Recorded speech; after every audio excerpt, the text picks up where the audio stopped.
vir para a sua apresentação. Fale, Diego.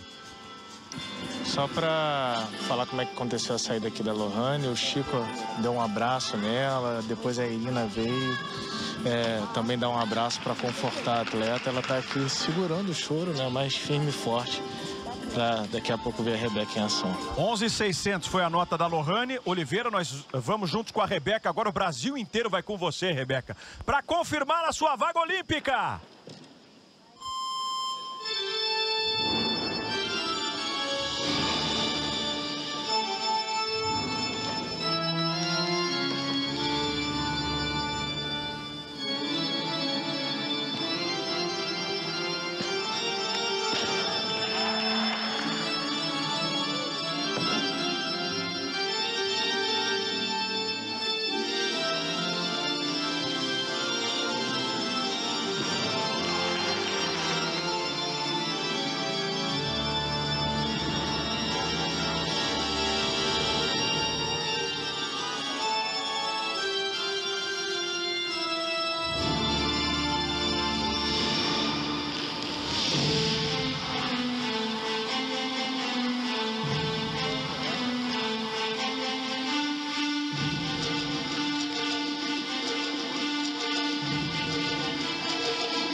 Demais, demais!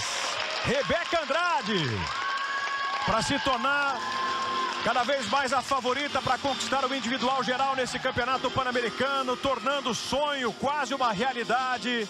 É sempre bom a gente frisar, né, que nós teremos ainda uma última subdivisão pela frente, com dominicanas, peruanas, panamenhas e uma ginasta da Venezuela competindo, para que só então a gente tenha a posição final da Rebeca Andrade. Mas pelo que ela tem apresentado, Daiane Sasaki, difícil, hein?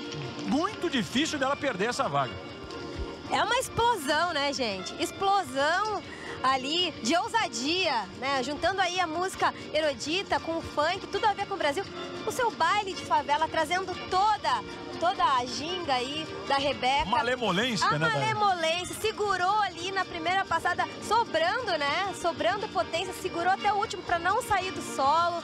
Muito bom, Rebeca. Muito bom rever a Rebeca de volta. As competições tão bem. E eu tô muito feliz porque, Jader, ela treinou tanto, ela se dedicou tanto. E não foi fácil, né? Ali depois da recuperação da cirurgia e o abraço no Chico, que é o treinador da Rebeca, né? Um abraço longo ali deles, porque é a vitória dos dois. Muito bom. Parabéns pro Rony Ferreira, que fez todas as coreografias do solo.